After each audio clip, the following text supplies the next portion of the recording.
अंधेरा कायम रहे। मैं हूं द ग्रेट शैतान साइंटिस्ट डॉक्टर जयकॉल। वक्त के बाद हिंदुस्तान और पाकिस्तान एक देश बनेगा। जिस तरह ईस्ट जर्मनी और वेस्ट जर्मनी बना, तब कश्मीर का मसला जड़ से खत्म हो जाएगा। तब कोई झगड़ा नहीं होगा अंतर्राष्ट्रीय लेवल पे, because we'll be one country. But that will happen after a big war, because एक टाइम आएगी कश्मीर बाकायदा फिर से स्वर्ग बनेगा। ये न सिर्फ मैं चाहता हूं, बल्कि मुझे पूरी पूरी उम्मीद है कि ऐसा होगा। आप देख रहे हैं अर्ली टाइम्स और मैं हूं आपके साथ उबैद मलिक। वादी कश्मीर की बात करें, दुनिया भर में अपनी खूबसूरती की वजह से मशहूर है वादी कश्मीर। और वहीं पे अगर बात करें बॉलीवुड की, कई टाइम से बॉलीवुड का जो है दबदबा वादी कश्मीर में रहा है। और 90s के बाद की बात अगर करें, वादी कश्मीर में फिल्मों का बनना काफ़ी कम बनी फिल्में वादी कश्मीर में। G20 हुआ, उसके बाद वादी कश्मीर में ये कहा गया कि जो फिल्म इंडस्ट्री है इसको फ़रोग मिलेगा। और कई टाइम से हम देख रहे हैं कि वादी कश्मीर में जो है बॉलीवुड आ रहा है और बहुत सारी फिल्में भी बन रही है। मेरे साथ बॉलीवुड की मशहूर हस्ती है, मेरे साथ डॉक्टर जयकाल के नाम से सब लोग इनको जानते होंगे, किसी तारुफ के मोहताज नहीं है। दो लफ्ज़ों में प्यार, क्या ये इस फिल्म के बारे में थोड़ा सा बता दें। ये फिल्म एक लव स्टोरी है जो कश्मीर और भदरवाह और मुंबई में शूट हुई है। लड़का लड़की प्रेम में है और फैमिली से पहले तो विरोध होता है। लड़का म्यूज़िक में इंटरेस्टेड है, बाप को ये पसंद नहीं है, वो लड़के को घर से निकाल देता है।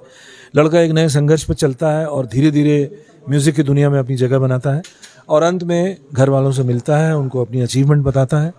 और एक ट्विस्ट है फिल्म में, जो फिल्म देखने पर ही पता चलेगा आपको, वो होता है और कहानी इस तरह से पूरी होती है। सर, आपका बहुत ज़्यादा एक्सपीरियंस है। बॉलीवुड की बात करें, आपने बहुत सारी फिल्में बनाई, बहुत सारी फिल्मों में आपने काम भी किया है, टेलीविज़न में काम किया है। क्या एक्सपीरियंस रहा कश्मीर को लेके, जब आप कश्मीर की तरफ देखते हैं? जब हम कहते हैं कश्मीर बहुत ज़्यादा खूबसूरत है, आज भी लोगों की कहीं ना कहीं शिकायत ये है कि प्लेटफॉर्म नहीं मिलता, टैलेंट बहुत है।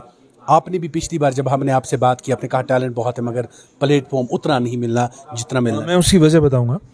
टैलेंट तो है, टैलेंट काफ़ी है। मैं यहाँ के लोकल आर्टिस्ट से भी मिला हूँ, लेकिन चूंकि यहाँ की ट्रेनिंग एक्टर्स की खासकर थिएटर बेस्ड है और थिएटर बेस्ड रही है, चूंकि वो लोग ज़्यादा थिएटर ही करते हैं।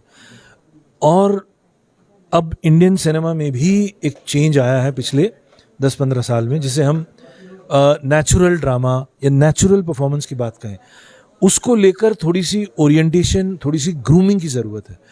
और थोड़ा सा जिसको हम बोलते हैं ना, अपना एक कंफर्ट जोन से बाहर निकलने की ज़रूरत है। अगर हम अपने घर के अंदर ही बैठे हैं और ये उम्मीद करें कि बम्बई का डायरेक्टर हमें कास्ट कर लेगा, ये मुश्किल है। हमको थोड़ा सा बाहर भी जाना चाहिए, कुछ समय बिताना चाहिए, जो इंडस्ट्री का गढ़ है वहाँ पे जाना चाहिए। एक अलग जद्दोजहद है ये, मतलब जैसे हमने भी किया। अगर आप यहाँ एक सिक्योर दुनिया में रहते हैं, जहाँ आपका अपना घर है, आपकी रोजी रोटी, अगर आपका भाई है, फादर है, घर में सब कुछ ठीक ठाक चल रहा है और आपको खर्च नहीं करना पड़ रहा, तो आप फिर कंफर्ट जोन में ही रहेंगे। जब आपके ऊपर प्रेशर होगा that I have to earn money also, ये जो मनी अर्निंग का प्रेशर है ना, ये आपको बहुत कुछ सिखा देता है। और वो घर की चारदीवारी से बाहर निकल के ही होता है। तो अगर यहाँ के लोग भी 1 साल 2 साल मुंबई में रहें, अपनी किस्मत आजमाएं और ट्राई करें, तो काम मिलेगा। और अपना घर तो है ही यहाँ पे, यहाँ भी रह सकते हैं, वहाँ भी जा सकते हैं। 6 महीना यहाँ रहे, 6 महीने वहाँ रहे। और एक बार आपका ये बिजनेस बोलें इसको, अगर हम ये बिजनेस चल पड़ा, तो people will call you from anywhere. There are many talented, like there is a friend of mine, Mir Sarwar, who lives in Kashmir. There is a friend of mine, a cameraman, mister Tasadduq, who lives in Kashmir and Delhi. People call him from Mumbai. वो जब बुलाते हैं तब जाते हैं, but base उनका कश्मीर है, दिल्ली है। और जहाँ से लोग बुलाते हैं वो जाते हैं, काम करके चले आते हैं। हर किसी जगह, जैसे आपने बात की कुछ एक लोगों की, हर एक जगह की कहा जाता है कि फेवरेटिज्म होता है, लोगों को चैनल अप करके आगे लिया जाता है, क्योंकि सबके पास वो वेज नहीं होते, वो चैनल अप नहीं होता, वो लिंक्स नहीं होते, वो कनेक्ट हो जाते।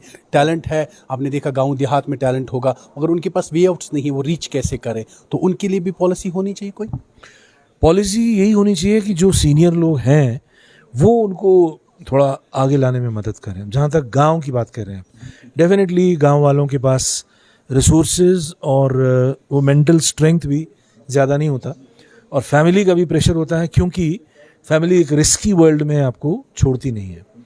तो सीनियर लोगों का ये फ़र्ज़ है कि उनको रास्ता दिखाएं।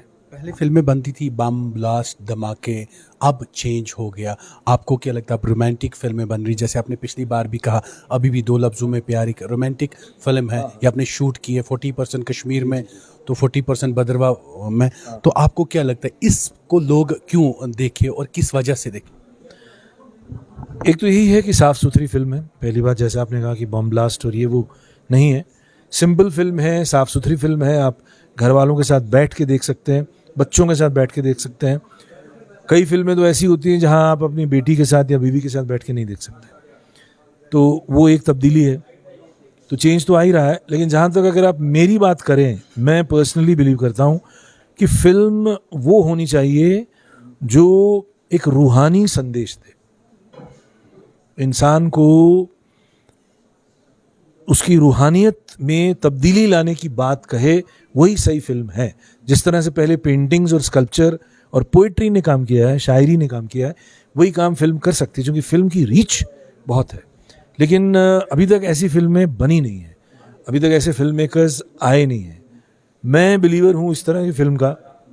मैं बिलीव करता हूँ कि art for blessedness, art for social themes, art for spirituality, art के ज़रिए हम वो दिखा सकते हैं। हम उस फिलोसफिकल जगत को दिखा सकते हैं जो यूनिवर्सल है, और आर्ट के ज़रिए, फिल्म आर्ट के ज़रिए दिखा सकते हैं, बजाय चीप थ्रिल्स के। ये चीप बम ब्लास्ट और वायलेंस और इवन सेक्स थीम्स से हट के बहुत कुछ कर सकते हैं, क्योंकि स्कोप बहुत है। फिल्म का प्रभाव इतना गहरा है कि वो आदमी के अचेतन मन तक चला जाता है। अब देखिए, एडवर्टीजमेंट के जरिए तो सारे बिजनेस हो रहे हैं, तो एडवर्टीजमेंट भी फिल्म मीडियम ही है ना। वो क्यों होता है ऐसा? वो यही है, चूंकि वो आपके माइंड तक पहुंच जाता है, फिर आदमी वो करने लगता है जो एडवर्टीजमेंट आपसे करवा रहा है। सर आपको क्या लगता है कहाँ पे हम नाकामयाब हो रहे हैं? जब हम कश्मीर की बात करें, 60s से फिल्में बनी, 90s में भी बनी, अब भी बॉलीवुड आ रहा है। जब हम कश्मीर की बात करते हैं, कश्मीर बहुत ज़्यादा खूबसूरत है, यहाँ के लोग बहुत ज़्यादा अच्छे हैं, टैलेंट है, हम उस टैलेंट को क्यों नहीं उभार पाते? तो आपका पॉइंट है कि यहाँ का जो लोकल कल्चर है, यहाँ की जो लोकल तहजीब है और यहाँ का जो इतिहास है पिछले 1000 साल का, वो अगर दिखाया जाए तो तब ये वाकई कश्मीर का सब्जेक्ट है। इससे मैं एग्री करता हूँ। आपको लगता है एडमिनिस्ट्रेशन को भी सामने आना चाहिए?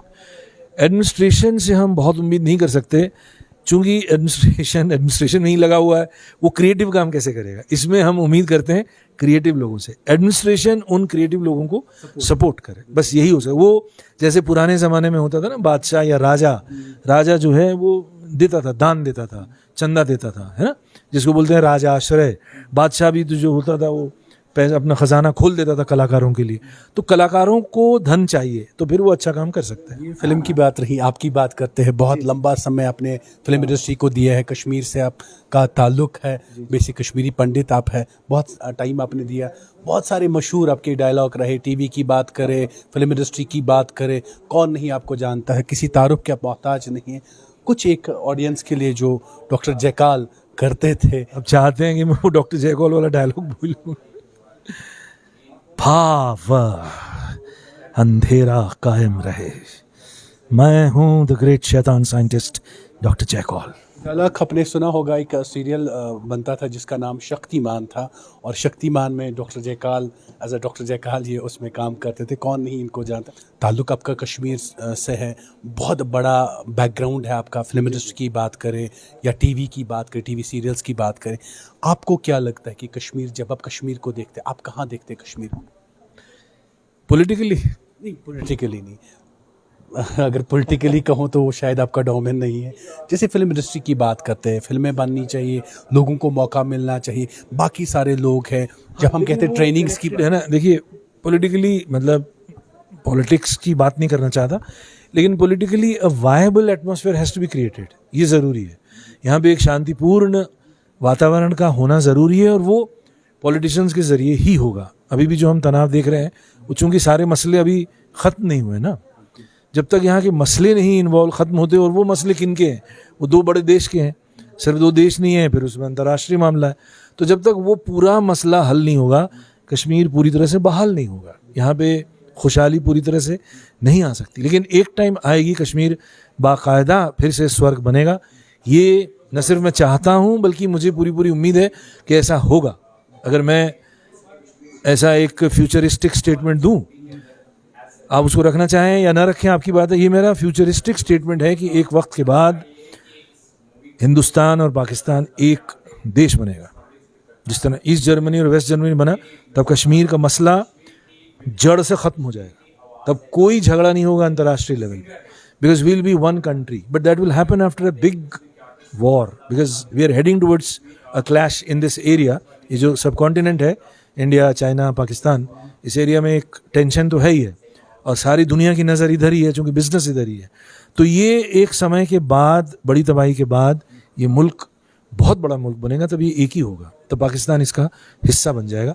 ये मेरी अपनी एक फ्यूचरिस्टिक राय है। उसमें ये कहूँगा कि मैं पॉलिटिकल साइंस का स्टूडेंट रहा हूँ और पॉलिटिक्स में मेरी वैसी दिलचस्पी रही है, not as an active worker but as a thinker. जाते जाते कुछ और सुनाएंगे आप हमारे ऑडियंस को? हाँ, मैं ये कहना चाहूँगा कि मैं ललित परिमू आप ही के शहर में अगस्त 21 से लेकर अगस्त 27 तक एक 7 दिन का एक्टिंग वर्कशॉप कर रहा हूँ। आपके साथी, दोस्त, रिश्तेदार जो इस तरह की एक्टिंग क्लासेस में इंटरेस्टेड हैं, प्लीज़ आएँ, पार्टिसिपेट करें। फेसबुक पेज है हमारा, Jammu Kashmir academy of film and dramatic arts, वहाँ पर रजिस्टर करें और इस कला की दुनिया में एक शुरुआत करें।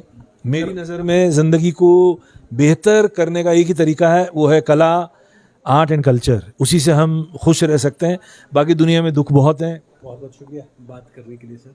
ये ललित परिमू जी हमारे साथ थे सर। बहुत टाइम इन्होंने दिया है बॉलीवुड को, या टीवी सीरियल्स की बात करें उसको दिया है। लफ्ज़ों में प्यार जो कश्मीर में पिक्चर बनी है, उस पिक्चर में भी इनका रोल है और काफ़ी समय से जो है फिल्म इंडस्ट्री में काम करते हैं। मिलते हैं किसी और जगह, तब तक रखिए अपना बहुत ज़्यादा ख्याल, दीजिए मुझे इजाज़त। अल्लाह हाफ़िज़।